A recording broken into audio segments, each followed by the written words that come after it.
And what is up, everyone? It is me, Hand from Above, joined with my co-host per normal, Brandon and Naman. I actually have to do their webcams on the fly because Naman was late per normal. Per normal. At least I am actually here this time, so it's, a little bit better than last week. I know, you missed our guest last week, one bearded powerhouse CVM. And But this week, we have, I think, a even more fun guest, and that would be one BBD himself. Yeah, I lack the beard. Yeah, where CVM has lots of hair, I just took it all away. So, yeah. That's all right. Let me get the webcams showing. I gotta say, so much hate for CVM already. Come on, guys.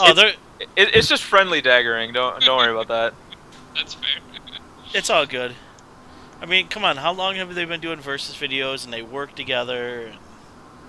And apparently, you guys are just all the friends. We had, like we said, we had Chris on this week. Apparently, you guys just act that way normally as you're doing your versus videos. Yeah, I mean, yeah, pretty much. I don't know what to say. That's more of a statement than a question. Okay, awesome. All I needed was confirmation. Well, I gave it, so we sources, they didn't lie. Unknown sources have claimed that. That's Alright, almost there. 1 second. Oh man, this is longer than usual back. Oh, I have an extra person here tonight, so. That's true. That's true. This is the easiest of them all. Alright, so there we go. All 4 of us are here on screen now. So thank you, Brian, for coming on. It really, like I say, means a lot. This is our, like I kind of want to say, 10-part mini-series of special guests that we're going to talk about magic and her life and love and pursuit of happiness or conquering the magic universe. So you must talk about all of those things. I will ask you everything.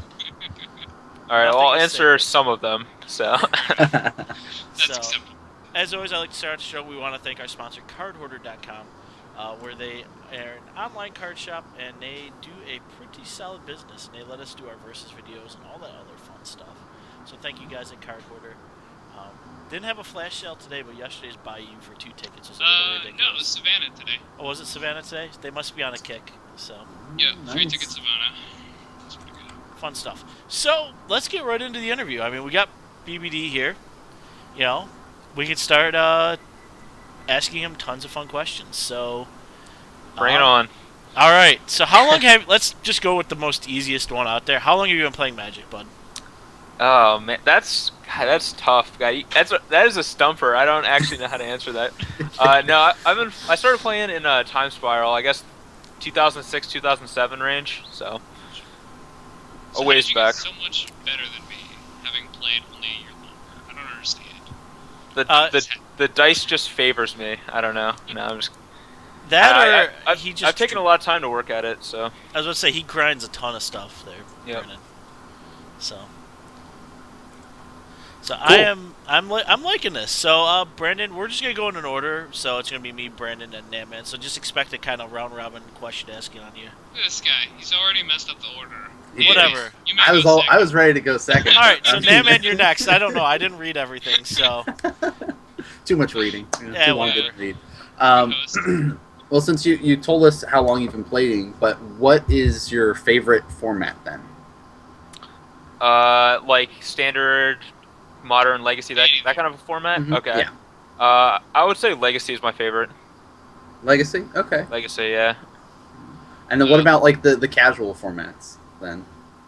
Are you a fan of those overall, or are you not really that big of a fan of the casual side? I'm not like a not fan. Like I don't have any problem with any of them. I just don't really play them that often. I enjoy playing like EDH from time to time. I just don't really have like any decks built or whatever. I'll just play other people's decks and stuff. It's fun, but I don't really spend a lot of time on it. I assume David McDarby always has 50 million with him, so you can just borrow one of those. Pretty much, that's exactly what happens. Yeah, he has like 7 on him at all times. So. Yeah, that's not a bad thing. We have a guy at the shop that literally, I think he has 20 of them. You don't even need to bring a deck. He'd be like, so what do you want to play? Well, I want to play white creatures tonight. Well, here, have Darren, or have... okay. So... I just want to see someone with an Isamaru deck. Like, yes, you did it. I've actually played against an Isamaru deck before. Oh, that guy won. I don't know if he actually won the game, but like, he won. He didn't win the game. Maybe he won life, but... He won life. Alright, so what I want to just interject really quick is when we get people coming in watching, if you guys want to ask BBD a question, just put it in the chat. We'll put it at the end of our list, and we will basically toss it out there to BBD. So, well, before you ask your question, Brandon, I have a follow-up question. And related to, you said Legacy is your favorite format then. What's your favorite deck to play in Legacy then?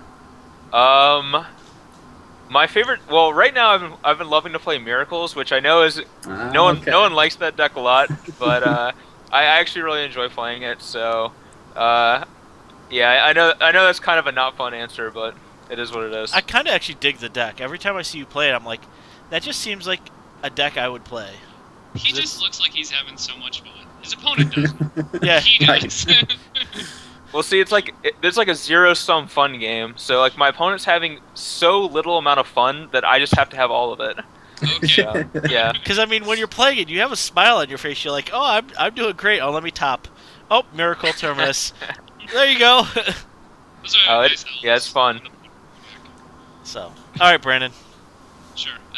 So, how long have you actually been with Star City? You said you've been playing Magic for a while now, but like, were you pro that whole time, or were you competitive that whole time? Did that start with you becoming a member of Star City? How did that all kind of work out?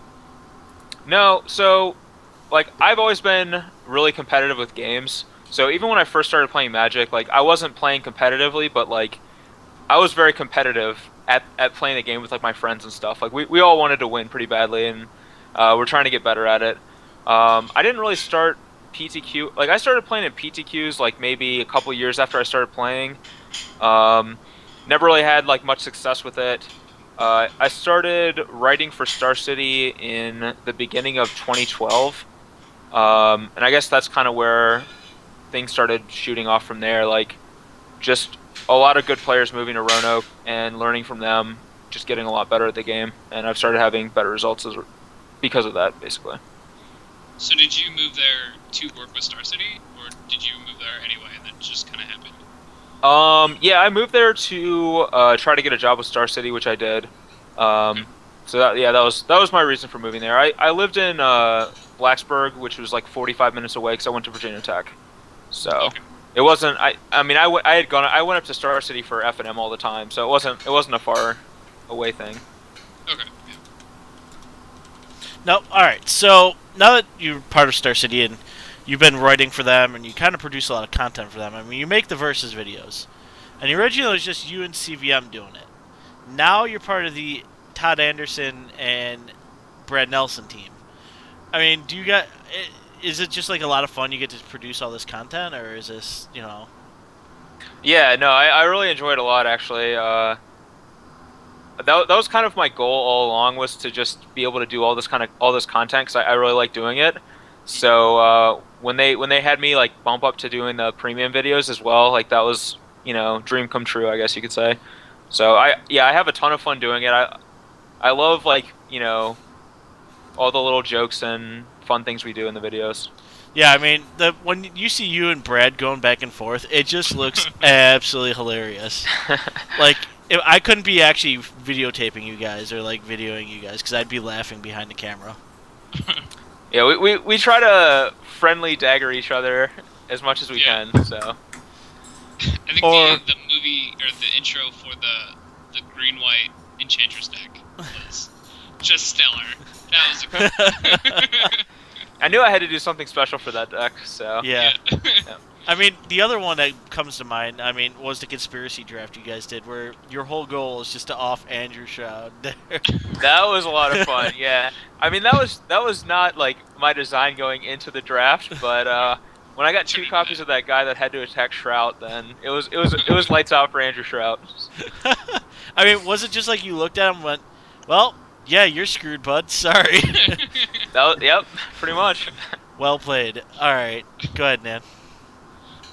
All right, so I completely lost track of where we were with all that sidetrack talk there for a second. That's fine. That's what this interview is all about. Go ahead. Right? I know. So you were talking about like when you got started up with Star City then, but why don't you tell us a little bit about moving over to like the premium side of Star City games and stuff? Yeah, so I was a select writer for a long time, and that was kind of always my goal to like, make the jump up to premium. And I wasn't like sure exactly what I needed to do to get there, but I just kind of worked hard at it, and eventually like Cedric just offered it to me, and I was like, yep, I'll definitely do that. And so like that was that was like a lot. It took basically a year or so in the making to eventually get there. So I was really excited by that, and kind of excited to see like what the next step is as well. So when was it that you made that switch over then? It was the beginning of this year. I guess it was either end of December or beginning of January. I can't remember the exact date. Sometime around that time period. Yep. Cool. Yeah, you're the reason I had to jump over and start getting premium, basically. I'm sorry, BBD. Thanks. I actually loved your articles, so because I'm a fan of your brewing. So when you put Hilliard in a deck, it makes me want to play that deck. Then so. Good old Dirty H. Yep. Yeah. He's a a fine gentleman. Well, clearly not. I mean, he just killed Elspeth. What up? Yeah. Well, I mean, he's got a bit of a dark past. You got to give him some leeway. But we can forgive him for that. Yeah. So, sorry. You've been doing the series with Chris. We asked him last week. Do you know who's won more of those versus videos? I don't know. I think it's probably me. There was a streak where I won like 3 or 4 in a row. That was probably enough to put it over the edge. I think he had won like a lot of our earlier ones, but I think there was like a stretch in the middle where I won a bunch in a row. So I think I probably have the edge. That's what he said too. He's like, yeah, I'm not sure the actual number, but I'm pretty certain that Brian has more. So we just want to make sure you guys are on the same page. Yeah. If you're not, you should figure that out and fight about it. Yeah, we don't actually keep count, but I'm ahead 12-9. No, I'm just. Well, let me look at my paper. Yeah, I got 12 on it. Good. Went and rewatched all the videos just to find out. No, yeah, I mean now I'm tempted to go back and see. Now, do you have like an in on that basic land game? Because he always kind of got you on that one. Like he. Yeah, I don't know. He crushed me in the basic land game. It was kind of demoralizing. But I've been getting him with the poison game, so. You clearly watched a lot more Princess Bride than he has. Yeah. I guess I have like more Sicilian in my blood or something. Oh so. boy. Well, the Sicilian loses, so it can't be right. All right. You got more bandit. So true. Going on this year, I mean, you said you started premium at the beginning of the year, but this also you had a goal at this year. CBM said you two kind of sat down and created goals, and you had a goal to become into the Players Championship, which you did get into Season 1. Congratulations, sir. Thank you. And you also had a goal to get to the Pro Tour, right? Right. And so, tell us about Minneapolis, because you basically had to win and in. It wasn't like, oh, well, he can top 16 and kind of sneak it. No, it was like you had a top 8. Yeah, I had to like win and win and win and win and win and in, because I was at one point in the tournament I was 5-2. So I had to basically get to 13-2 to top 8 that tournament. So it was kind of crazy, and actually like really changed my outlook on Magic as a whole, just the way that tournament went, because like my mindset was just, I'm just gonna play Magic. Like it's really unlikely that this is gonna happen. I'm not gonna think about it or worry about it. I'm just gonna like play my games. And even like in the later rounds when there's like 2 rounds left or whatever, I wasn't even like thinking about it. And it ended up like happening, and I don't know, I just was really happy with like my mindset for that tournament. I've been trying to like replicate that since then, but yeah, it was pretty crazy to like. Going into that weekend, I had like 16 pro points, and now I have 30. So like that was just a huge springboard for me. Excellent. So that definitely has. So how close are you to gold then? So I'm 5 points away. I get 3 just for showing up to the next Pro Tour. So I need to find 2 points somehow. Either I can top 75 the Pro Tour, or get a top 16 at Grand Prix Boston. So you will be at Boston then for sure. Definitely. All right. Nice. That's quite the. That's right before the Pro Tour, isn't it? Like the weekend before. Yeah, it's the weekend before the Pro Tour. Mhm. I know a lot of teams will probably skip it to test for the Pro Tour, but enough of the players in our team like needed points from it, so we decided we would all just play it. Okay. Now, can I ask who's on your team? Yeah, it's team face-to-face games. It's like I guess Sam Pardee, Josh McClain, Alexander Hayne, and John Stern, Dave Shields. Those are kind of like the core group members, and there's like a couple other guys like Mike Sigrist and Andres Prost and Nathan Holiday and a couple other people that are on the team as well this time around. Nice. Good, solid group. It sounds like so you guys can come up with a deck and hopefully rein it in. Like, I mean, yeah. the team is Canadian based. It is true. It is true. I've betrayed myself and my country. And That's all right. I'll never live down the shame. You can eat The ribs day tomorrow before and 4th of feel better. July. You know Just what?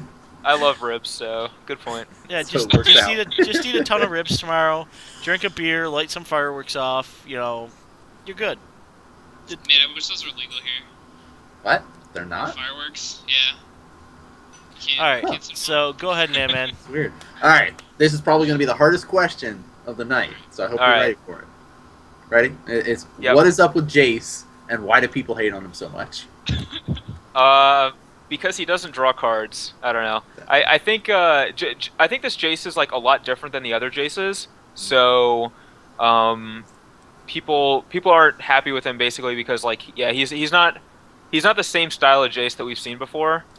But I think people also hated really hard on Memory Adept and Architect of Thought when they first came out, and they both ended up being fine cards. So I'm not willing to pull the hate trigger on this Jace yet. I think he could be good. I think people see a JS and they're like, oh, it doesn't have 4 abilities. It breeds- I don't understand. Yeah, it's not a vintage staple. Not for me. Yeah, it's not good enough. Oh boy. By the way, So- Brandon, you're grabbing the questions because Am I again? we have 2 of them right now. Sure. I'll get them Okay, later. so So we talked a bit about M15. What are the cards you're most interested from the set? I read your article, but I'll let you say it. All right. Well, I really like Ajani. That's one of the big ones that I like a lot. I think he fits into a lot of like, well, I love Brimaz. I'll preface by saying, so anything that makes Brimaz better gets my seal of approval. finally, someone that actually can get on the Burmaz train with me because I'm a Burmaz fan. Yeah, I think Brimaz is pretty sweet. So I think Ajani's really good with Brimaz. So that's one main reason that I like Ajani a lot. So that's probably like my favorite card from the set. But I like a lot of other cards too. Court of Calling, probably my second favorite card. I've played a ton of that card in Modern, so I know how awesome it is. And I think Return to the Ranks would be the third card that I really like. I don't know exactly what I want to do with it yet, but I think there's like a lot of potential for sweet things there. See, I see Fremont Captain being something just a lot of fun, like a new White Weenies deck, but white soldiers. Not gonna lie, I went through and looked through all the soldiers in Standard right now. Yep. Boros Battle Shaper, there it is. Yeah, I am you- actually. You and me, sir, have the same idea. Because I look down, I'm like, huh, I could do something here, and I could put a Heliod in there, and I Yep. could be happy. You guys are Heliots. Listen, just because I've always been a white player, just back off. Yeah, I'm a white player too, but I also like to play, black and green decks too. So. Oh, speaking of decks, is there anything like a new brew you're looking at? Are you gonna stick with your Reanimator style? Or are you gonna? Do you have something coming that you are testing and kind of hoping for? I don't have anything crazy yet. Probably the idea that has me most excited is basically a Naya deck with like Xenagos, Elspeth, and a new Ajani, along with like Brimaz and Courser and just like Voice of Resurgence and a bunch of cards like that. That is probably the most exciting deck that I've had so far. I think that could be like a really good deck. But Big other Naya. than that, yeah, big Naya. I tried a deck with a Johnny along with Raise the Alarm as well, and it was okay. It wasn't as good as I was hoping, but I don't know. Beyond that, I haven't actually done that much. I like a couple. Like I think the new Garrick would be pretty sweet in like a Reanimator shell, but I haven't really touched on that yet. So No, I mean we had a question about him, so I'll just ask you now. Do you think the new Garrick's good? I mean, he's kind of expensive at 7, so I mean. yeah, I think he's like he has a lot of good abilities, but right now I actually don't think he's that good. Because of Mutavault mostly. Like, I think his best ability is the destroy a creature ability and gain life. Because that's basically the ability that protects him when you play him. That and the make a beast ability are the two protection abilities. Yeah. And I don't like the fact that like you play Garrick, you kill their creature, and then they can just kill your Garrick with their Mutavaults. So I think like until we lose half of Standard, I don't think he's going to be a big player. But cards like that usually get a lot better when like the card pool's smaller, and they just have a lot more room to just be powerhouses. Just a super powerful card. Yeah. Yeah. I'm pretty sure if you resolve Garrick, like even on turn 6 or 7, and he doesn't get dealt with immediately, you're just winning. I don't know how you lose. Yeah, like if you untap with it like the next turn after you play it, yeah, it's probably very hard to lose. I just think right now in Standard it might be hard to set that up, but like he's definitely going to be on my radar for like 3 months from now or whatever. Yeah, I've been looking at a lot of the new Planeswalkers doing the same thing, like Nissa. I mean, are you in the same boat? Like, you play Nissa, untap 4 lands, and then play, like, you know, pull a Kronos or something? You know. Yeah, Eidolon. I think this is really good. I also like the fact that like Wizards has been printing cards lately like that don't really deal with lands very well. Like Abrupt Decay, Detention Sphere, Banishing Light, etc. Like those removal spells just can't touch lands. So even like the new Perilous Vault or Planar Cleansing or any of those cards, like I feel like making a land into a creature is actually just really hard for a lot of decks to kill because like the removal spells just don't hit lands. Yep. I like people that. said it a lot. I really want to see a Darksteel Citadel become a 4/4. That sounds excellent. You should Awesome. watch my versus video against Todd next week. I'll just leave it at that. Okay. Excellent. So, I damn won't it. spoil anything, but Excellent. Yeah. So, you guys heard it here. Make sure you guys get premium. Watch the Versus video, and you will not be disappointed. All right, Evan, if you're a up. BBD fan, you might be, but we won't. It's actually Cool. on that go ahead. topic. So what's your record versus Todd is bad. Very bad. Yeah, very why- bad. Is there a reason? Like, do you think it's just been bad draws? Have you been getting unlucky? What's the deal with that? Or is Todd just better than you? I don't know. Even if he is better than me, I'm not going to admit it right here. So You know what? That Yeah. means I got to get Todd on the show because I have messaged him, so I have to get Todd to find out.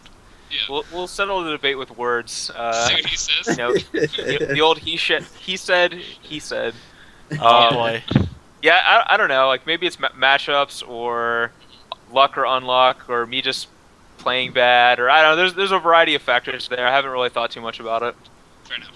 He has been smashing me though. It's pretty gross. It's true. I've been sad.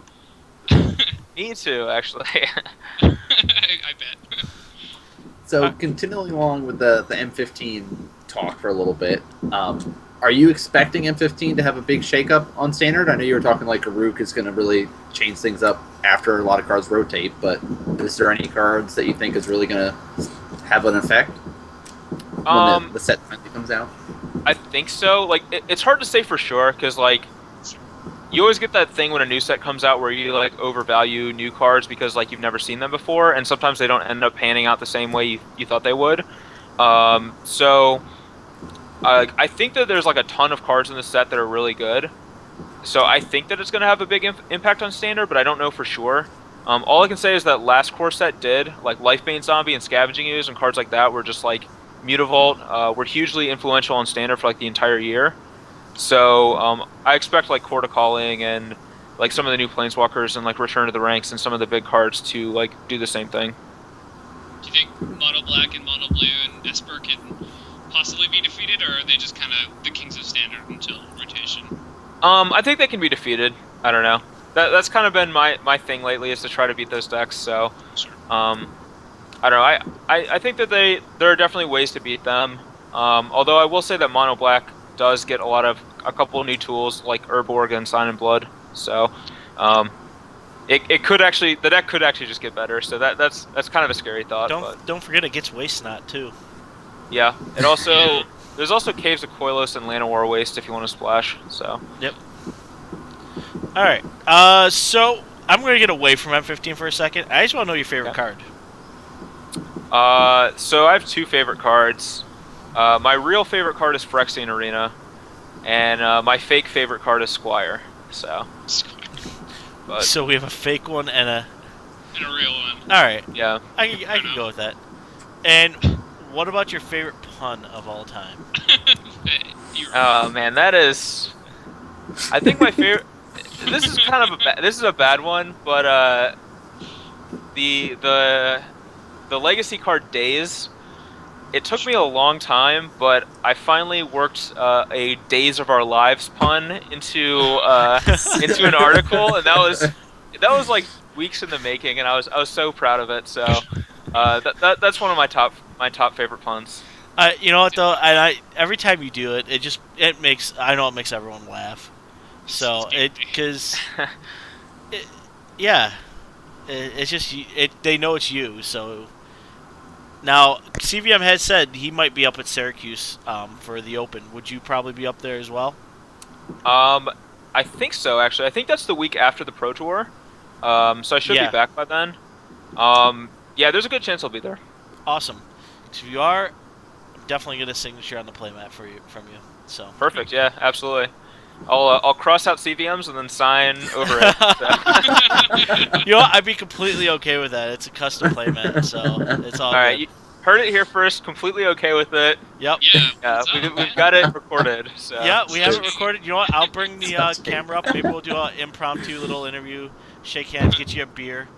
Sweet. You know who Spruik is, right? The DJ that did Jamie Park's video, the music for it. Okay. He's from my area, Buffalo, just around. So we're all gonna be up in Syracuse. He's like, dude, you gotta come out. We're gonna be a DJ event. I'm playing. I'm like, hey, maybe we'll get a few of the guys out there that are the pros, have some beers, and just have a good time. So. Yeah, that sounds fun. Yeah. Can't go wrong with that. No, I'm not. I just have to add. So for a Dazed pun, you should have went with Dazed and Confused. That would have been. Yeah. That's just too easy though, Brandon. I'll save that. I'll save that for like my Led Zeppelin article or something. I don't know. All right, now, man. We have a few questions from. Well, we have a lot of questions coming in now from people watching. So. Okay. Let's see. I think the first one that we had come up, which I don't even want to turn into Pat and try to mispronounce this person's name, so I'm going to give it to Brandon for how do you pronounce this person's. Oh man. I'm gonna go with Moophilia 213. There you go. Actually, they are, because it's being awesome and giving the questions. But his first question that he asked was, how's the brewing going since you won Season 1? Well, yeah, since I won Season 1, I don't have to worry about points nearly as much anymore, so I'm a little more free to kind of play wacky decks and not worry as much about how well I'm doing in the tournament. So since that point, I've played like the Constellation deck. I played Reanimator in a couple of back-to-back opens. So yeah, it's been fun. Like I enjoy playing those decks, and it's cool to be able to like play new things. I played a Naya deck at GP Chicago. It was like all in on Perforos and Sign of Vitugazi, and that deck was like really fun. How do you do at Chicago anyway? I wasn't watching much of the stream. I got top 32. I don't remember exactly where, but I went 12-3. Yeah, that's solid enough. Yeah, I think we're all pretty happy that you were brewing because that Constellations deck. Did you you thought of that, right? That was your own brew. Yeah, it was like a lot of people came to the same conclusions like fairly independently, but at least for me, it was like I wanted to build a deck with Eidolon Blossoms. So that was like my original goal. And then I wanted to like see like what the best things I could do with it was, and I actually played a lot of matches on Magic Online with the deck. That's where like I figured out that Doomwake Giant was just like insanely awesome. So that's where it ended up becoming junk, is just to maximize like Doomwake Giant, because that was just ended up being like the best card in the deck for me.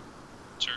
Obviously I was really happy with it. Like I've been playing that a bit. I played it in FNM once. That was good times. I didn't win, sadly, but whatever.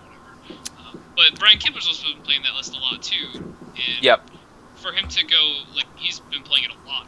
So for him to pick it up and play it as much as he has been, it's gotta be kind of cool. Like, he's a pretty well-known player. Yeah, no, it's pretty awesome. Like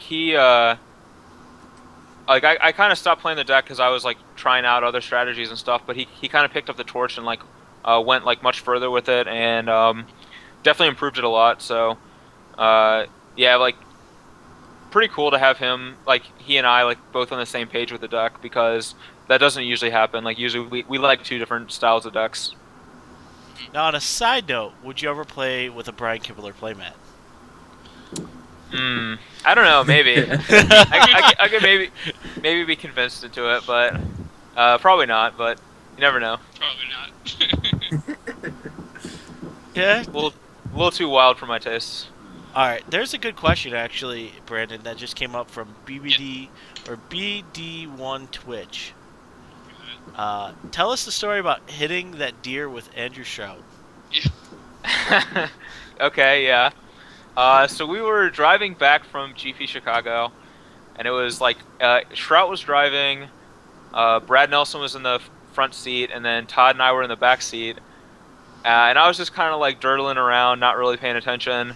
And all of a sudden, like Todd just starts yelling, and I look up, and just a deer just jumps right in front of the car, and just Shrout just like hits it head on, and it was like crazy, and it was just a crazy thing because we were all just like in shock that just happened, but at the same time, like just the whole scenario was just like kind of humorous to us, just like that, just the way it all like played out.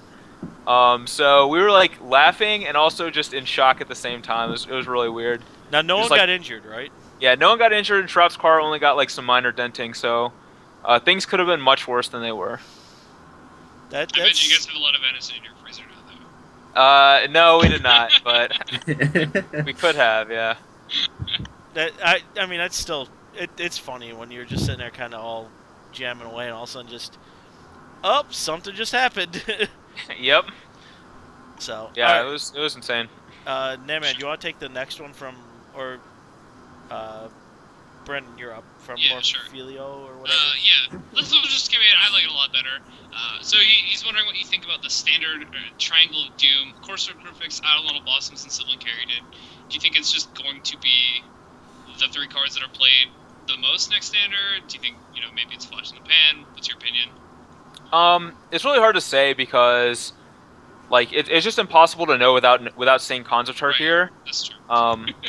Like a lot of times, like a block format will like help kind of predict some of the cards that will be good in the next standard format, but it's like impossible to really say for sure. Like, what if I can't even think of the name of this set.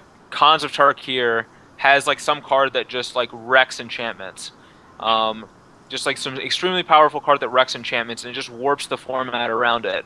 Then like this deck just wouldn't be good. So it's really impossible to say like what will be, but I mean there is a good chance that it'll be like a strategy. Whether or not it'll be dominant is just a dice roll at this point. I think just like based on power, it looks like it's gonna probably be pretty good, but you're right. You can't really tell right now. Yeah, like those cards are all very good, but yeah, you never know for sure.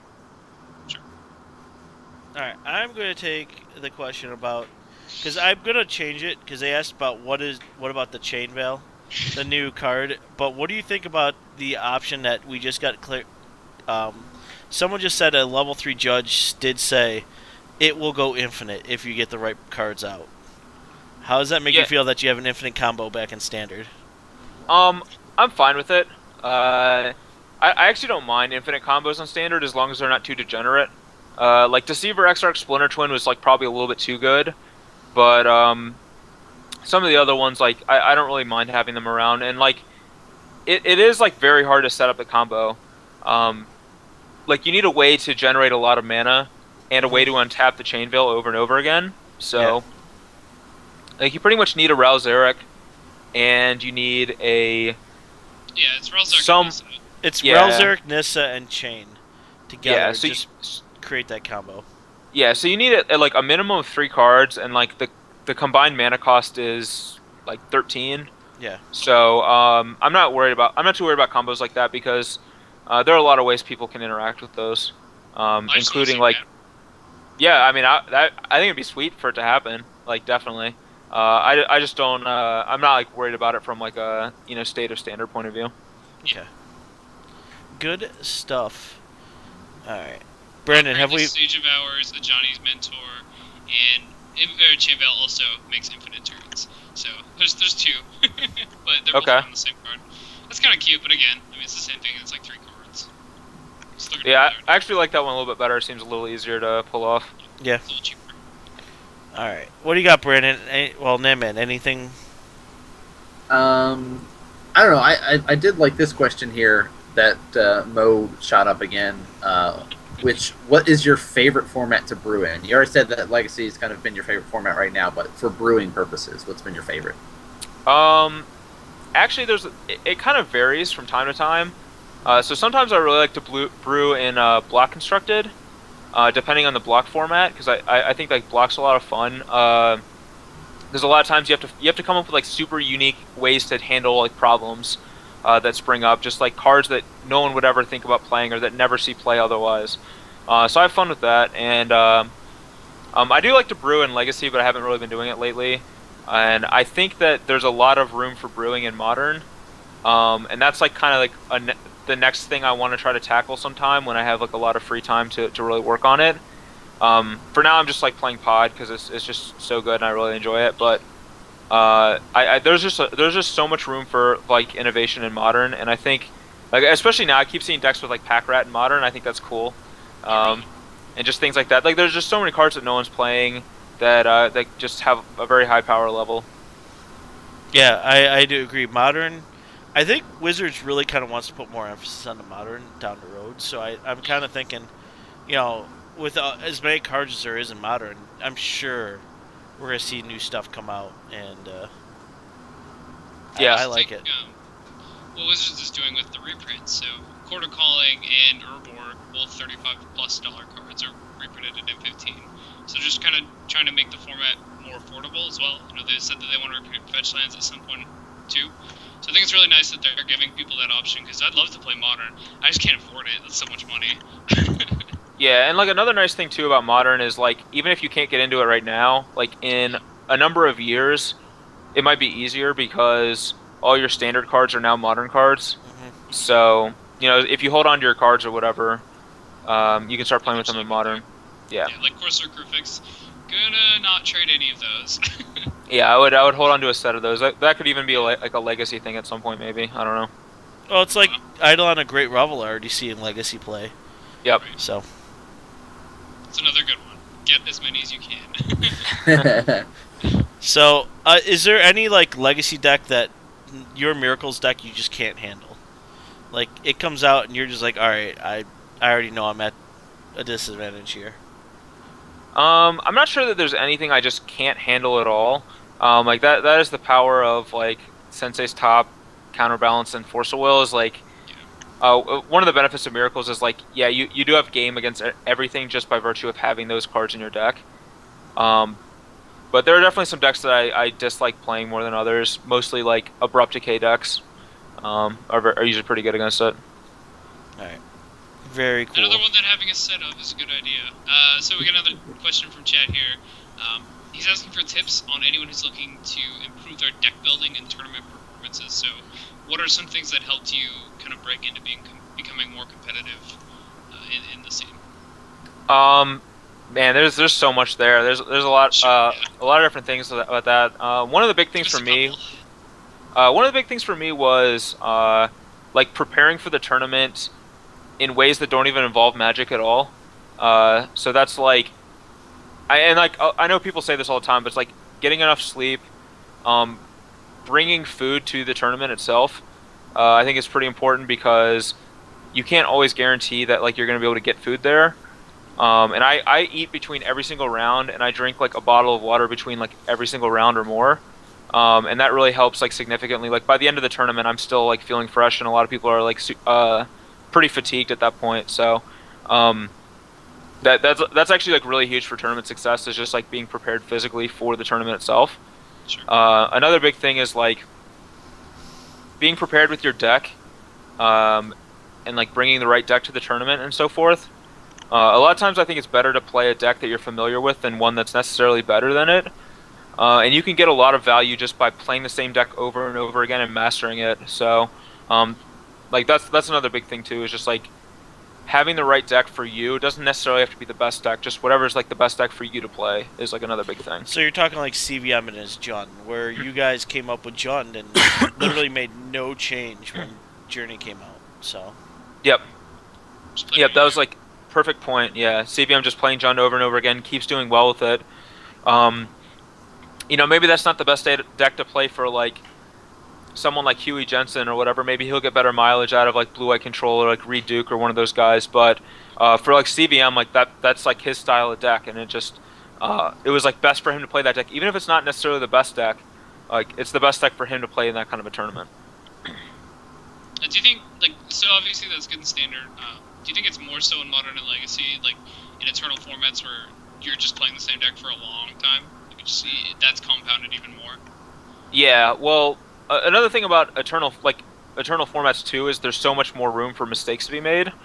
In Standard, there's like less decision points overall in the course of a game. So and there's a lot more like chances for someone to just kind of steamroll their opponent just by like playing their cards up the curve, like Thoughtseize, Pack Rat, etc., or like Sylvan Caryatid, Pelucranos, Stormbreath Dragon, things like that, where. You don't really get a chance to make a whole lot of decisions, but in Modern and Legacy, you usually have like lots of opportunities to mess up, and the more you play with the deck, like the less chances you have to mess up with that deck because you're just better with it. I know like for a fact, like the first time I played Pod, I went 5-5 at the Pro Tour, and then the next time I went like 12-3, and then I went 13-2, and like just progressively better every tournament I played the deck. And same with Miracles too, where I like started out and just every tournament I was just doing better and better. As I got more familiar with it. Good stuff. Makes sense. Yeah, I mean, I wish I could jam cards more often. I do it online. That's where I could jam 100 games in a night if I want. That's what's nice about Magic Online. So I'm going to ask you this: how do you feel about version 4 being pushed? So I've never actually played it myself, so I will reserve some judgment for it. However, I will just say that. From what I've heard from everyone else, it's not very good, and I feel like them forcing us to use a product that still has a lot of flaws is not great. So I disagree with it.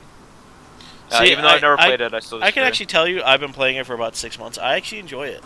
Okay. While people don't like it, I actually enjoy it.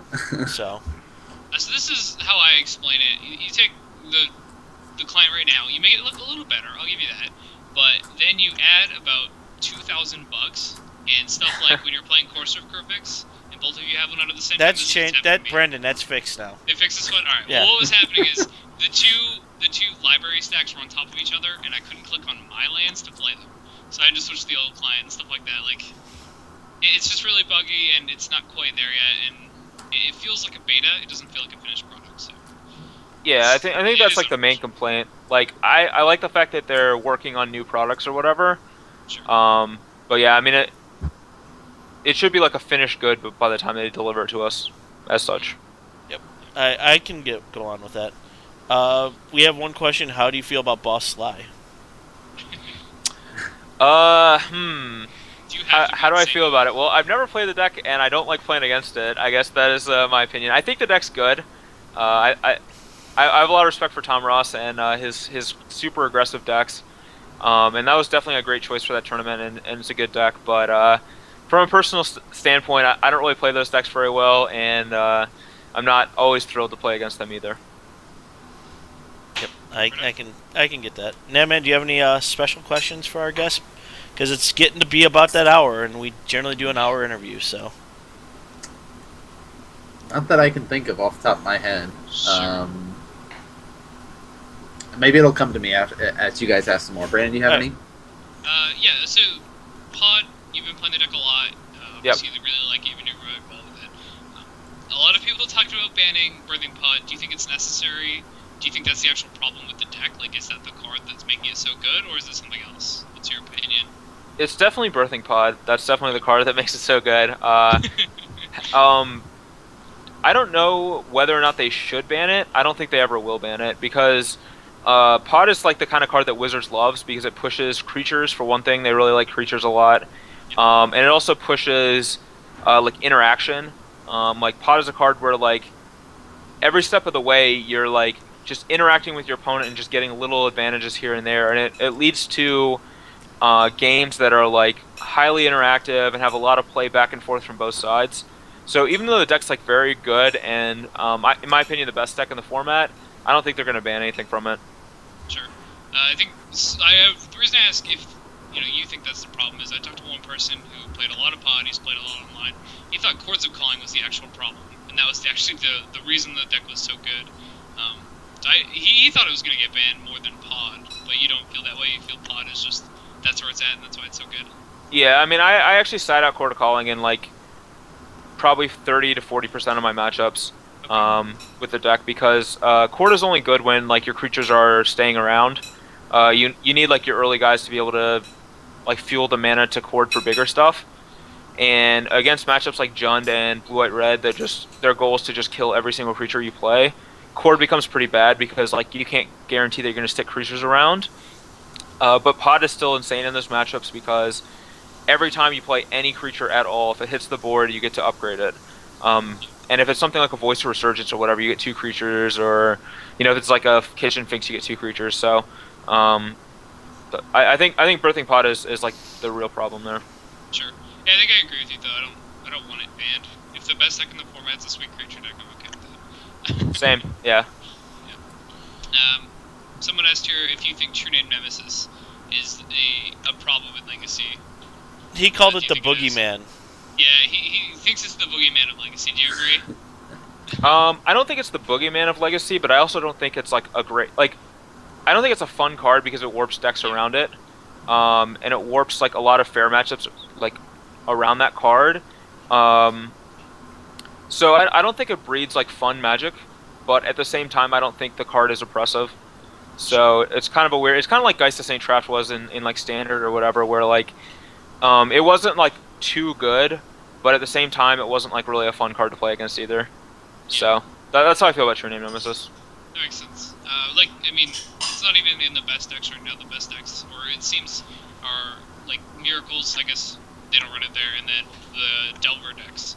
So I don't know. Yeah, like it's not really Blue-White-Red Delver plays it, but the other ones don't. So. Is it in Blue-Red? Okay, sure. Yep. It's not a huge thing in Rug Delver, which is probably the best of the 3, or the fastest, the one that's been doing the best lately. So.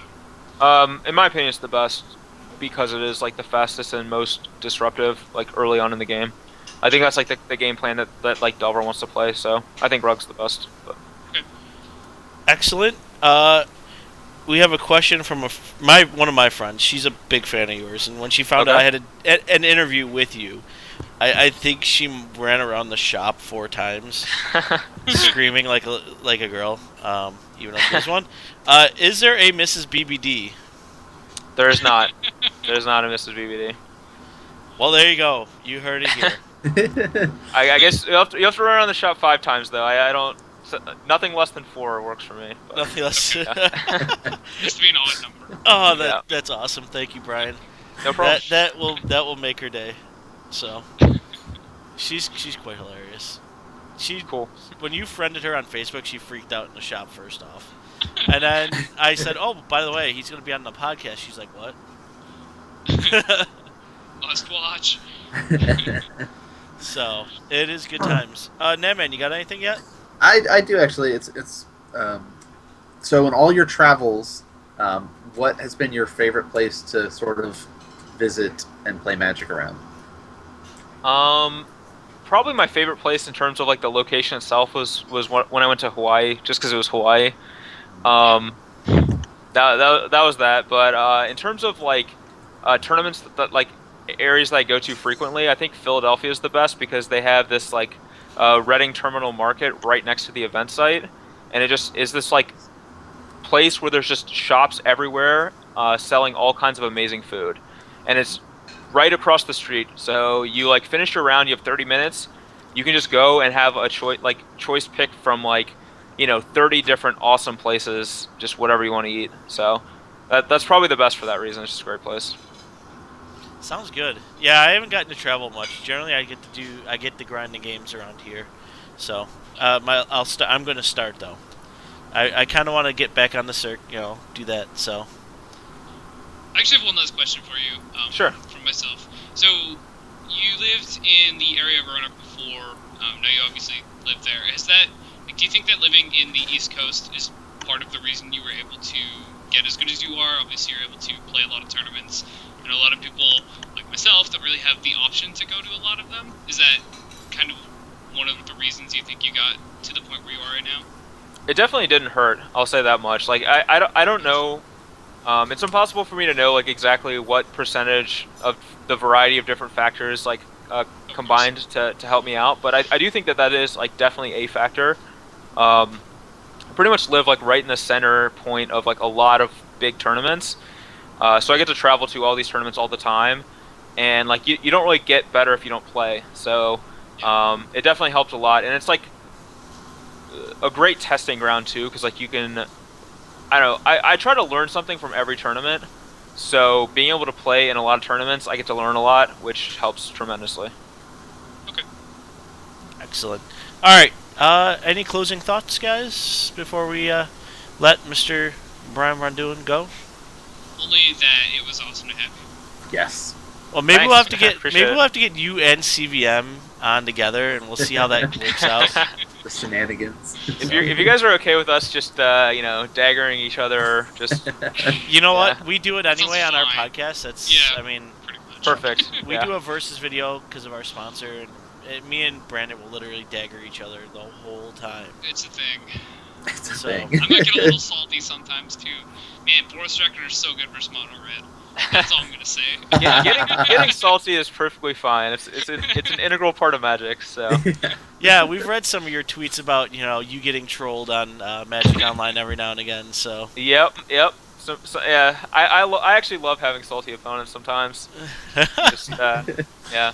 You're the only one I've never run to when I do the dailies and everything.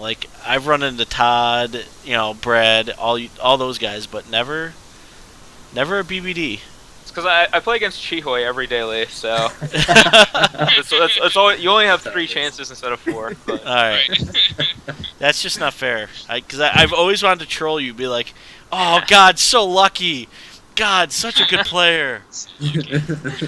People do that a lot, so I'll have some prepared responses for you if we ever get to do that. Dude, we'll just gonna do a versus video at this point. Then I'm gonna come on you and versus me. And I'm just gonna dagger you the whole game. Awesome. I hope that happens. So I hope I match, so it's just double daggers. Dude, just tell me what deck you're playing beforehand, and I'll just counter pick it completely. Yeah, he's pretty good at that. Yes. He did pick Burn against Ant-Man when he played Mazes, and that was. What are you talking about? Hate. All right, guys. Brian, where can they find you? You can find me in back alleys and local convenience stores. So I'm on Facebook, Twitter, and StarCityGames.com. So Braun-Duin it on Twitter. You can search for my name on Facebook, and I have articles and videos on SCG. Yep, guys. Thank you. I want to give a big thank you to Brian. Thank you for coming on. We do have Jeff Holcomb coming on in 2 weeks, I want to say. Yeah. We're going to be doing an M15 review, and then I'm hoping to get the Pro Tour winner Patrick Chapin on sometime in the near future. Because I heard he raps, so I want to I want to see if I can break some out of him. So. Yeah, maybe get one about the new Jace. I know he's done one on Jace, the old Jace the Mind Sculptor. So. Yeah. Oh yeah. So I want to see that. So thank you, Brian. I'm sure you guys will be seeing more from him. Maybe you'll see something of me and him tossing daggers at each other. Maybe me sandbagging cards on him. So. Slow rolling. Yeah. We can play a format with sudden shock legal, so you can just wait 7 turns and just let me build up my board and then just sudden shock me. Yeah. You know, we can do that. We can make that happen, sir. So, all right, Brian. Thank you so much. Thank you for joining us, and we're gonna get back to our show of what we normally do. Regular. Yeah. The regular scheduled program of us looking at M15 this week. So, Awesome. Sounds good. so thank you, sir, and we'll talk soon. Thanks for having me on. Yep. See ya. All right. It's probably gonna throw the video all off in a second here. It always Oh, does. yeah, Always does. Well, So, what do you guys think, great guest. Mr. BBD? Yeah, that was a good one. Yeah. I'd say he was pretty awesome. I mean, Spruik was fun. CVM was great. BBD. Also great. Also, it's just going up. Win, win, win. It's win all around. Wins all. Well, So- how about while Pat is fixing the... I already fixed it. Oh, okay. Never mind then. You guys just gotta have big faces now for the rest of the show. Sure. That So, sounds good. for what we normally do, guys, for our shows, we talk about our weeks, go into Magic results, what happened this week. There's actually a lot of good amount of results to talk about. Because there's some things that have happened at SCG that I feel the opens need to be talked about this week with certain deck list. So, other It's than Portland, that, right? what was that? Portland. Portland, yeah, Portland was a lot of fun. So there's a lot of stuff to talk about, and yeah, I think honestly, it's just Gonna be that. good times. So. If you guys like what you hear and want to see more of these interviews, please give us people you want to see interviewed, and I will reach out to them. All By right. the way, Matt will be coming back and joining us for the M15 after the M15's release. So, After its release date. yep. So we'll have Crazy Brewer Matt and Crazy Brewer Jeff on the same show. Yeah, it should be Ooh. sick. That's Crazy. 5 guys talk about M15 and how it's gonna break a format. Yeah, they're both guest hosting, so hopefully we can just do a lot of talking about standard. Generally, the week after pre-release is when we'll just talk about standard and everything, because then Yep. that's your next event, presumably. At your FNM Yeah. is going to be standard. So, Yep. All right. You know what? I hate the way you guys look, so I'm actually changing the screens. all right. Well, Okay, in well, the while you do meantime, that, we can go over our weeks and stuff, Yeah. and then jump into Yep. stuff. So. that seems good. So I'll go first, as per usual, because why wait for the best or something?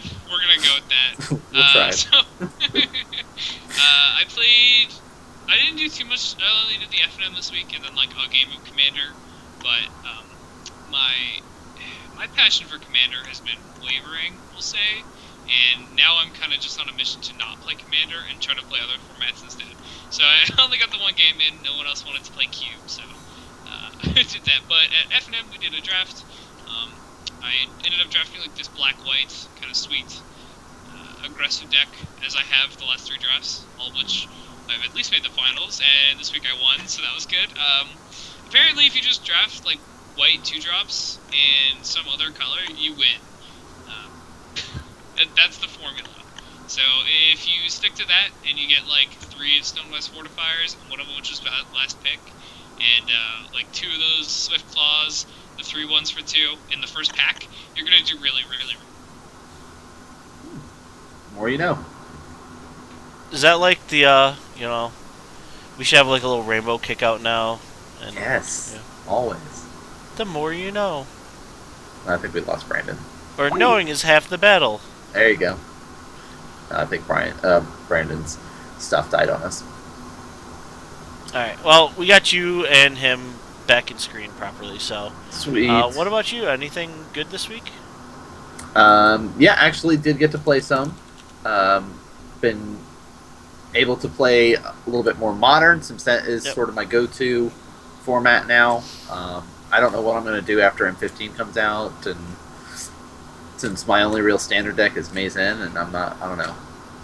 Yeah, you're gonna Maybe- have to actually get a new standard deck now. That's what I'm like. Now I might have to like invest into a new standard deck, but I'm always so busy on Fridays that it works out because the main modern stuff we do is on Tuesdays. So I've been playing Infect again, Um, and I was one game away from making top 4 this week, and fell short.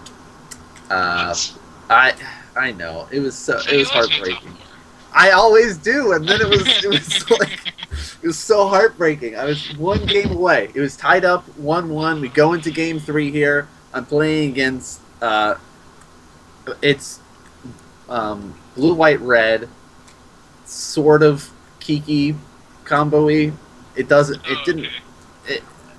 It never really assembled the combo on me ever. It was just sort of like pretty much just burn spells and counter magic, and I'm gonna throw in Kiki just for shits and giggles, essentially. Yeah, like Kiki Angel.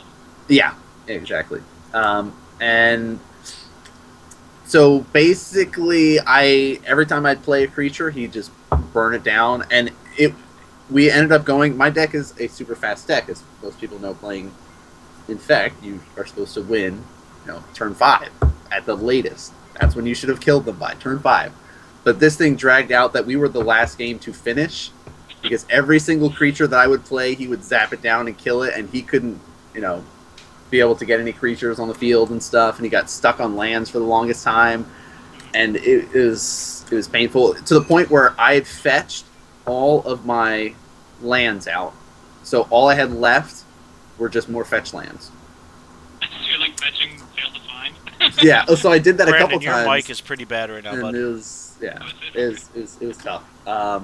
So I was sad with that, but that was at least a close series. I played another game earlier that night against that mono red deck, and game 1, it's like turn 3 Blood Moon, and I'm like, and game 2, all right, that was fun. Let's go get all my abrupts and do all this, and game 2 I was able to delay the Blood Moon and kill it off twice. And then the third one came out, and I was like, all right, cool. Well, have fun. That's all I can do. Can't do anything against your Blood Moons. So, but, yeah. But it happens. I've been having fun with the Infect deck. The Merfolk deck is missing, like, 2 pieces from the sideboard, and that's done. So I don't know. I just was like, I've got all the fetches now for the Infect deck that I wanted to try to test it out and see how much quicker it went, and I played against Living End and was able to win on turn 2 against Living End, so I was so happy about that.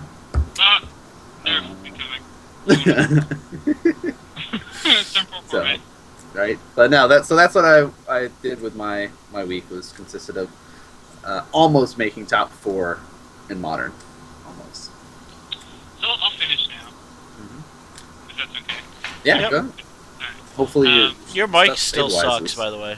Oh, does it? I thought you got better internet. What's going on? I do have better internet. That was my computer. It just was on a good breaker. Okay, It's so bad, really? a little bit. I don't know. I'll try to figure it out. Never mind. I'll go again later. Or not. I'll just say real quick. I also have been testing Modern because we have Modern PTQ season coming up. We're in it. Modern PTQ season, you say? I did. I have an idea. It's called Modern. We're going to talk about it. Aren't we talking about it right now? I don't know.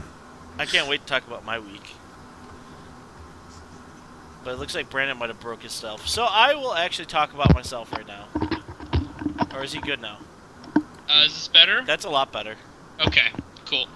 So you go ahead and finish. No, I was just saying I've been testing a bit with my friends. For Modern, we do have a guy here who has like every card ever, and he's gonna let us borrow Modern decks. So I proxied up a deck, and I've been I've been goldfishing it, and playing a bit versus a friend of mine. So Alright. just trying to get better in that format because it is the one I care about right now. Alright, well, Modern PTQ season, yeah. This week I played some FNM. Well, I didn't play FNM. I played my Monday Standard Tournament per normal. Mm-hmm. I piloted blue-white control. Just blue-white. Yeah. And I'll tell you what, it was pretty good. It's a good deck. I went 2-1. The one I lost to was a junk constellation. Wait, you lost in that? I couldn't, like, Wow. the first game, we went 3 games. The first game, I just got land, like I just kept drawing lands. Second game, I destroyed them. Yeah. Third game, it just came down to I couldn't draw into what I needed, and he went off. So That's odd. Usually the blue-white deck just crushes Jump yeah, Constellation. it didn't end up that way. It was just really weird. I wasn't drawn into any of my counter magic, so Oh, that sucks. The problem is, like, so the Junk Constellations deck wants to go late. Like, they just want to keep building up some bits of aggro, Yeah. but when the blue deck goes late, they have Sphinx's Rev. So instead of building up little bits of aggro or advantage, they just, like, get a bunch. well, that was And game they 2. It was I had 3 revs in hand. Oh, well, can't lose. That was rev for 4, rev for 6, rev for 8. That's Game? disgusting. You feel bad about yourself. No. So, on a side note, after our versus video this week, where me and Brandon battled with Bant Control and Yep. Black-Green Devotion, it was a very tight. All the games were close. I mean, they Yeah, could they have were gone pretty either good. way. Bant has opened my eyes to where I don't need to actually play a lot of green cards. I can splash for Kiora. And I think Kiora's kind of stupid right now in this format. Yeah, she's a good win condition. She's a great win con. All you need to do is plus her 3 times and she goes off then. She gets scary. Yeah. Just pressures your opponent in a different way than blue-white usually does. Yep. So, it's kind of cool. So I will be probably piloting some sort of Bant deck this week. Bant Control. I actually have removed the 2 last refs that were in the deck list, and I've subbed them in to Advent of the Worms, and it seems kind of broken. Because people are like, I'm going to attack turn 4, and I'm going to be like, I cast a 5/5. And they look at you like, what? Well, they don't, because you've only played this online. Yes. So it will happen this You week. think they do that? You think they do that, yeah. Well, I already had one go, this is broken, and then stop playing. And I'm like, great. Really? Yeah. Man, I'd be like, congrats, you did it. I did not see that coming. That would have been my reaction. So whatever. Other than that, Commander this week, I have my new Darren Commander, I have my Elves Commander, and I have 2 decks in the development right now. So I have 1 deck now. I butchered 6 decks, and I made 1. I only have Melik now, but it's pretty sweet. So I am looking forward to that. Other than that, no, let's get into it, because I really do want to talk a lot this week. I know we tried to keep it to a 2-hour show, so we've got like 40 minutes to do this. But Which I don't know if I'm going to last the whole 40 minutes. But Awesome. going into Star City's Open at Portland, top 8 wise, yeah, there's a lot of mono blue and mono black. Like, literally. You'll have to talk about the deck that won, I just can't do it. I have to talk about the deck that won. This is the first time I think we've seen it in a while. Naya Hexproof took first place. Yeah, dude. And it's actually a very solid build of Naya Hexproof. Yeah, that's a deck that actually needs the 4 mana confluences, I'm not going to lie. Because it needs to study out its mana just so badly. Because you have things like Bashar Tower Archer, which is double green. And you have Witch Stalker, which is double green. And you have Ajani, which is double white. So, yeah. Yeah. Um, It's difficult to cast your spells in a deck with terrible mana that has no cover. Yep. I have Or not. it's I powerful actually. combo, it's just so unreliable. You know what's funny? I watched most of the Open, and I never saw this deck. I did. I saw this guy playing it. He beat, I think it's Jerry Thompson in one of the matches. So I did not see it, but you know, I'm assuming it probably played pretty well, and it plays just like a hexproof would. So. Yeah, it's like any combo that is unreliable and kind of sketchy. If you get it, you win. If you don't, you lose. That's pretty much what this deck is. If you have good mana and you have all your enchantments and the perfect number of creatures and lands, you don't flood and you don't draw none of creatures and you don't draw multiples of a Johnny, then you win. Yeah. If you don't meet every single one of those requirements, you don't. Yeah, I mean, it is what it is, so. Yeah. But then, I mean, I'm not going to talk about the mono blues because we had 2 mono blues. There was no difference in them. Mono black had 4 mono blacks. Yeah, we had 4 mono blacks. Again. Also all the same. But we had a junk in there. Yeah.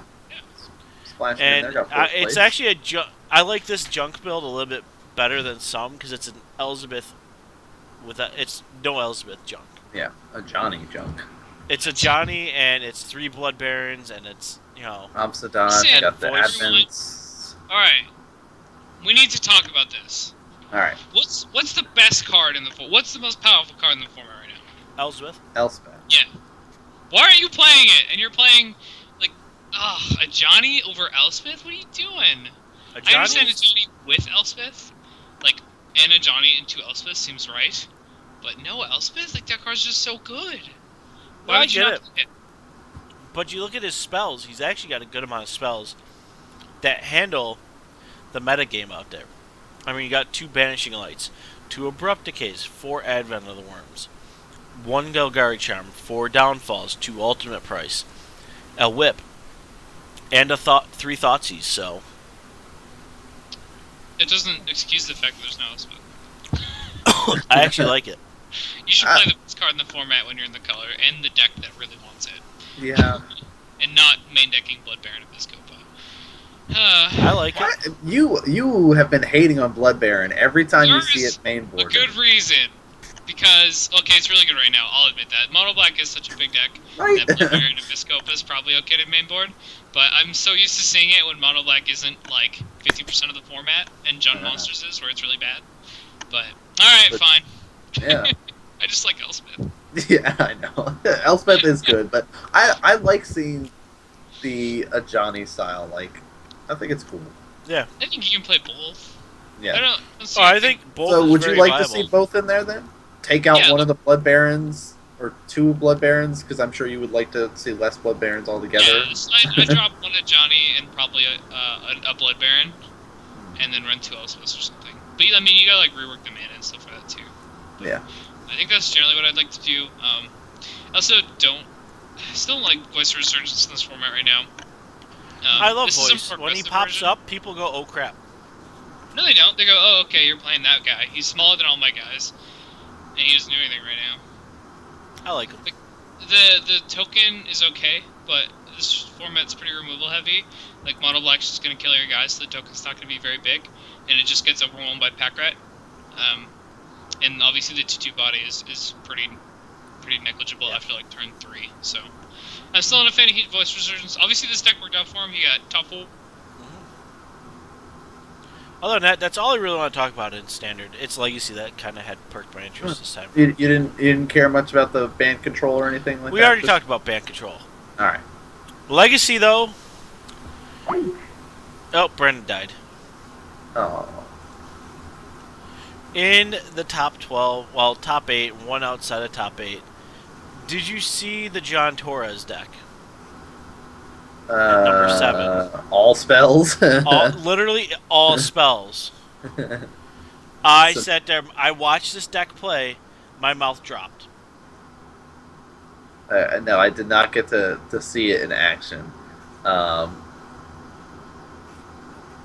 you would draw a card while your library has no cards in it, you win the game. Okay, Yep. yeah. Okay. It's ridiculous. Interesting. I have nothing to say other than this is the most ridiculous deck I've ever seen, and it's not expensive. Like, it's a Legacy deck, but there's no Force of Wills, there's no fetches, there's no duels, there's... The only thing that's really expensive in it is in the sideboard, which is the LED. Right, but... Which deck? We're in Legacy because Yeah, Pat was done talking Standard, so we're talking all spells. The John Torres deck. Oh yeah. That's the most ridiculous thing I've ever seen. Mana? There's a Who needs zombie in this mana? deck. Whoops, all spells. That's pretty sick. Angel of Glory's Rise? What? Yeah. What? Well, it's not that they don't have mana. They're just playing Elder Spirit Guide. They don't need lands. They just need spells and creatures. Who needs lands? Alright, well, I mean, Gataxian Probe is free, man. Yeah. Well, I mean, Cabal you look Therapy? at Cabal Therapy's out there. Dark Ritual. And Lotus Petal. I don't know. Okay, so the deck doesn't play any lands. Cool. Why? I don't understand. For the They just flavor wanna of it, yeah, so he they can just name wanna it make a all deck. spells. Yeah. It's not even the full name. It's supposed to be Whoops All Spells, but I think that's way better. Yeah. But like, I just don't get it. What's the point? Why not play spells? Or you mean lands? Because he doesn't need it. Yeah. Between Chromox, Lotus Petal, all the rituals, he literally can just play just about anything. And Well, his so Elvis Spirit Guide. Elvis Spirit Guide and Simian Spirit Guide make 1 mana. Why not just play a land? It makes more than 1 mana. I get, like, you can play all these in 1 turn, which is cool. But is this a deck that goes off in 1 turn? I don't know. Yeah, it is. These are questions. It is. No You'll have idea. to watch it. It's pretty ridiculous. Did they have televised? Yes, they did. I only saw the finals of this. Yeah. Yeah, I don't actually know anything about this deck, so. That's Yep. cool. The other one that Oh, I was Laboratory Maniac? Oh. the other one that I was really happy to see in the top 8 is the Elves deck, per normal. Yeah, Elves is the pretty good deck right now. Elves is a phenomenal combo deck. It's like top 5 decks in Legacy at the moment, Yep. I think. Then two other really decks that don't see a ton of top, I guess you could say 16s, but they're there. Burn, which won last week, I want to say. Yeah, it's 9. Yeah, was ninth. This one was doing without the Simian Spirit Guides, or the Simian. The red creature. Yeah, but this one had Goblin Guides and Eidolon, a Great Revel, and just 20 mountains. Literally just 20 mountains. No fetches, no nothing, just 20 mountains. Mm-hmm. Well, you don't need them, you don't need them. Nope. Yep. And, Whoa. Confidant deck? yeah, This Jund deck is not normal. no. This is not. Oh, this is kind of sweet. Oh no, this is fine for Jund. I was Yeah. thinking No. The other one that surprised me coming into the top 16 was Manaless Dredge. it surprised you, really? It's not been seen a lot of. We haven't talked about it. It's not been showing up. So, It's still kind of a thing, though. Like, you got your cam to like- turn back on there, Killer? Oh, yeah, you wanted that. Yeah. There you go. Thank you. Yeah, I mean, this is... Looking at the Manaless Stretch deck, it's exactly the same as every other Manaless Yep, Stretch deck. but I mean, if people want to get into, Chancellor Manix? if they do want to get into, Legacy, there's some decks out there that don't cost you an arm and a leg. Manaless Dredge, while you might want to, rip your eyes out after playing it, it's a thing. Burn is not super expensive. No, Burn's pretty cheap. Yeah, Burn's pretty cheap, and you can be competitive with it. And the All Spells deck, actually, believe it or not, is pretty cheap, minus the LEDs in the sideboard. Yeah, LED's just stupid expensive. Yeah, they're $100 Yeah, pop. I mean, this Burn deck, it's like got Ripple, it's in lava spikes. Yep. Like not even $1 for all of these. Yep. The most expensive card, I think, is Goblin Guide here. Yeah, it's Goblin Guide, which Yep. is like $10, $12. 15.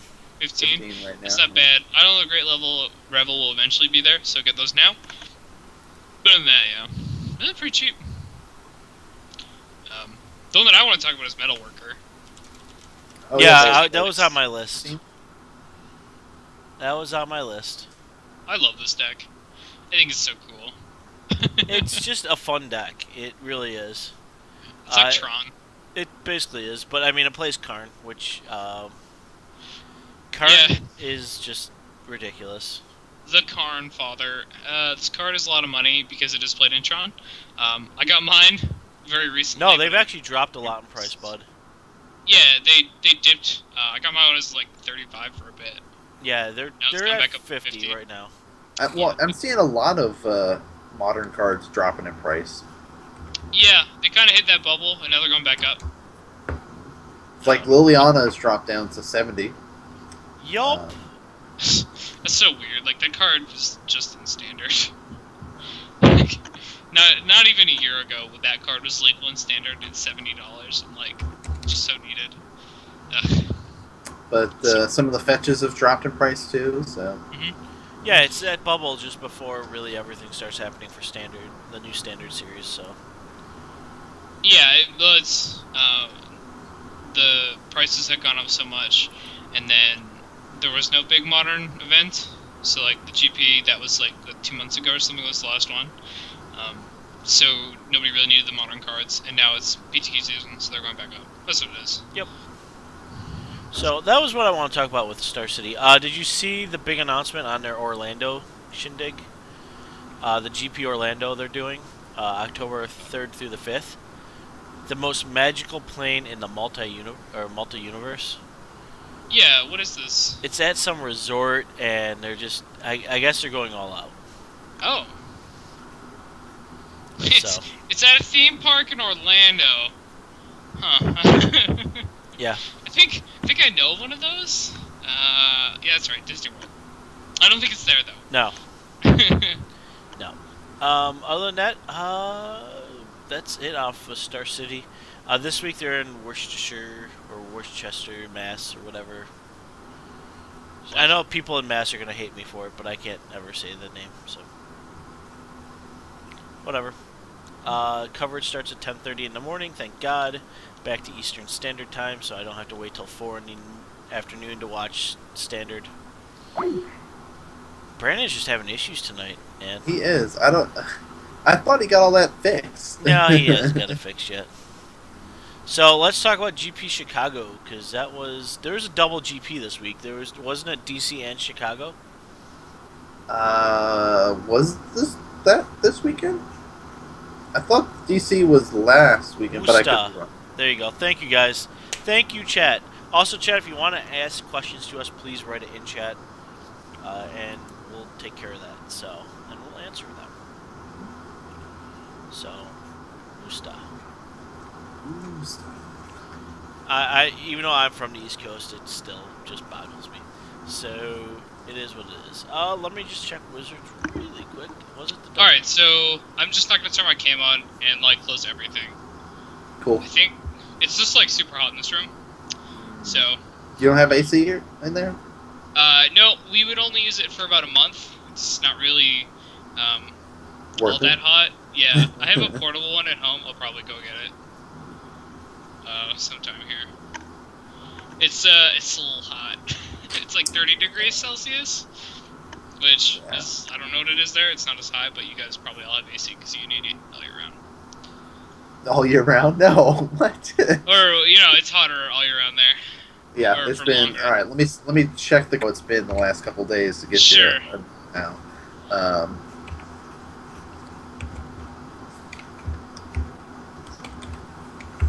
To Celsius. Yeah, it's been hovering like 34 degrees Celsius around here the last Alright. like 3 days. Oh no, it was DC and Milan. Oh, DC was. Yeah, it was. They were both Theros block constructed, or Theros block sealed. Sorry, this weekend. Oh, okay. Grand Prix? Yep, Grand Prix. Yeah, freaking Jeremy Desani won Milan. Yep. And because of that, he's now actually past Reed Duke in Player of the Year race. What? Yeah. I had He- no idea it was even possible. He had basically they said he had to win. Yeah, he had to win the Grand Prix to do it. He's Yep. like half of a pro point ahead. So it's actually just going to come down to the Pro Tour. Whoever does better there is going to win, which I think is amazing. I want to see Reed Duke versus Jeremy Desani in the finals. I think That would be so fantastic. cool. That would, like, nothing would be better. Well, I mean, we also had in the top 8 in DC, Yua Watanabe came in second place, Okay.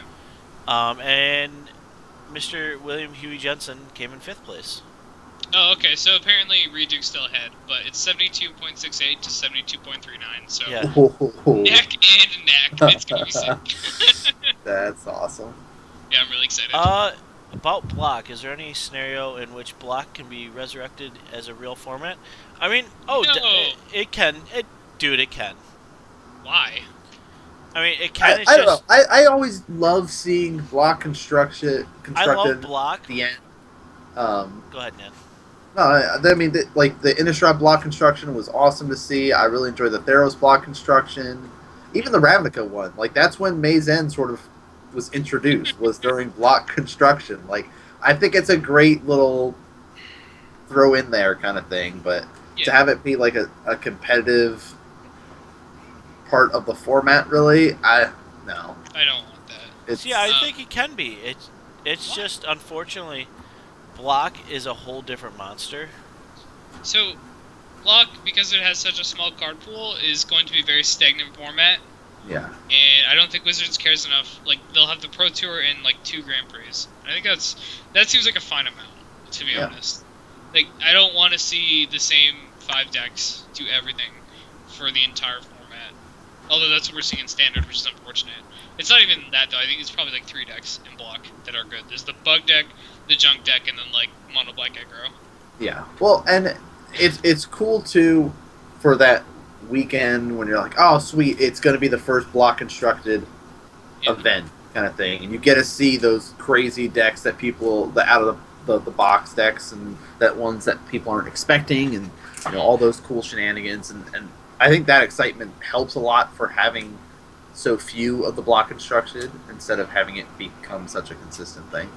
Nope. Yeah, I can get that. Yeah, I don't know. I don't want to see more than one. I watched the Pro Tour. That's enough for me. You know what's Brandon? I know you want me to mention it. You know What what's do you coming want? back right now? No, I don't. Cube is back this weekend. Oh, The Holiday Cube's back Cube. this weekend. Is it Powered Cube? It is Power Cube. It's the Oh, Holiday I'm Cube. gonna play so much Powered Cube. You guys don't even know. I don't even know. Maybe I'll play some this weekend. It's so fun. We need to do a Cube Drive. All right, let's do it. State of the Gathering Cube Drive. We haven't done it yet. We're gonna do it. No, did we do it once? I think we did. Anyway, Cube is just so much fun, especially the Power Cube. I love the Power Cube. And Mike, someone is blackmailing you now, Brandon. Someone's blackmailing me. Yep. Have They're fun. recording this. I don't know how According to I don't know how this is going to be blackmail though. I don't know. I actually enjoy But the I- show. Rogue So- Parables. Okay. Sure. You got it, man. What? 4 down turn? Yeah. Yeah. All right. So, other than that, M15. I just want to go over a few primers, because Evolving Wilds got released. Yeah.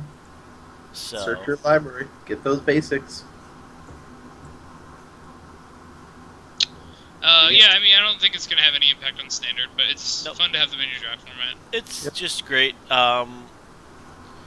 We had the Doom engine, the scuttling Doom engine.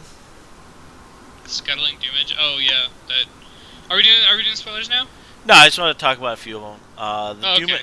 The two biggies that people have been talking about really, besides Planeswalkers, is the scuttling Doom engine It should be. and the 6-drop 6/6 Phyrexian one, the artifact. I like the Soul of artifact. Phyrexia? Yep.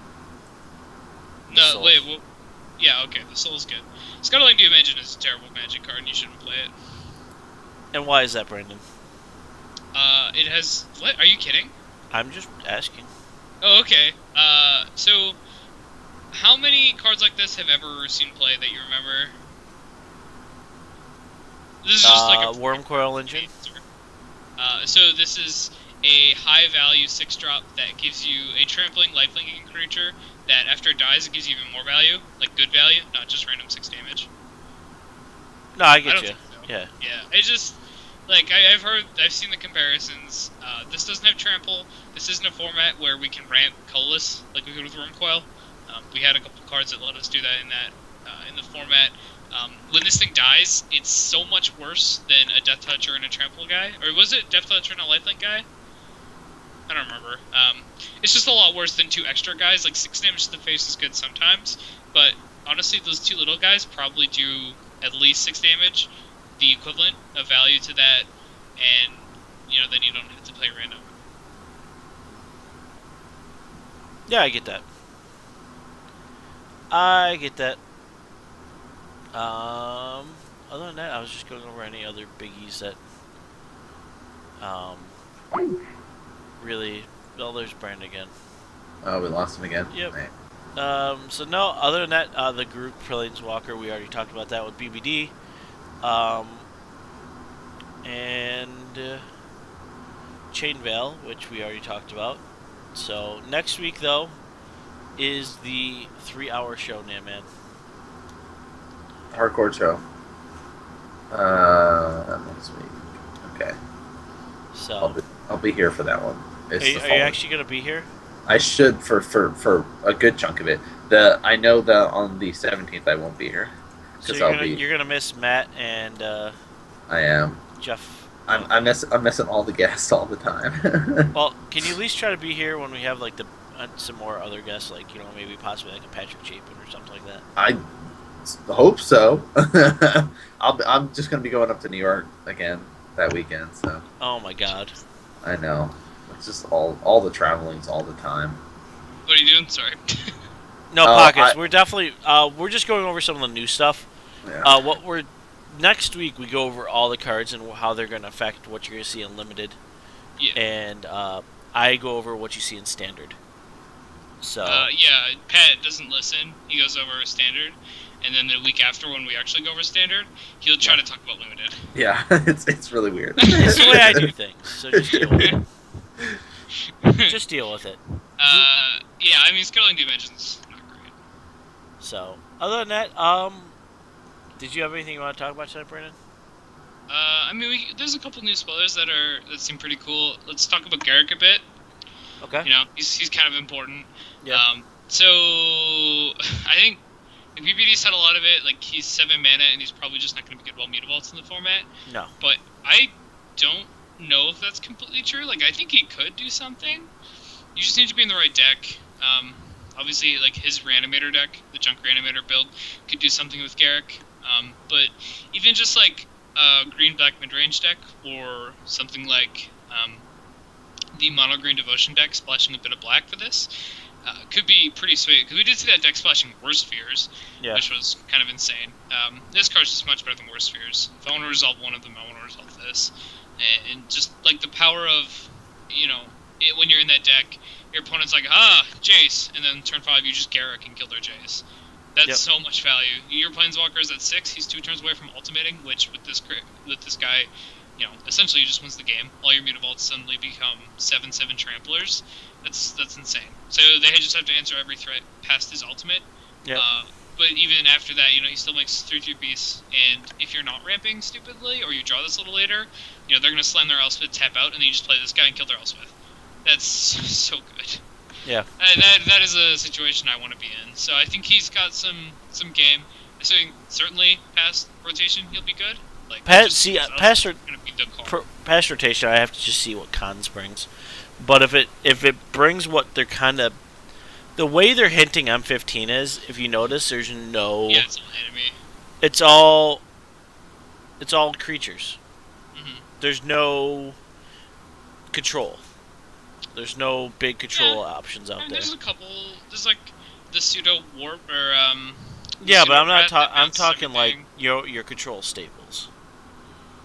I don't know if that's entirely true. Like, is it that bad? I don't think so. I think honestly, Wizards has always wanted creatures.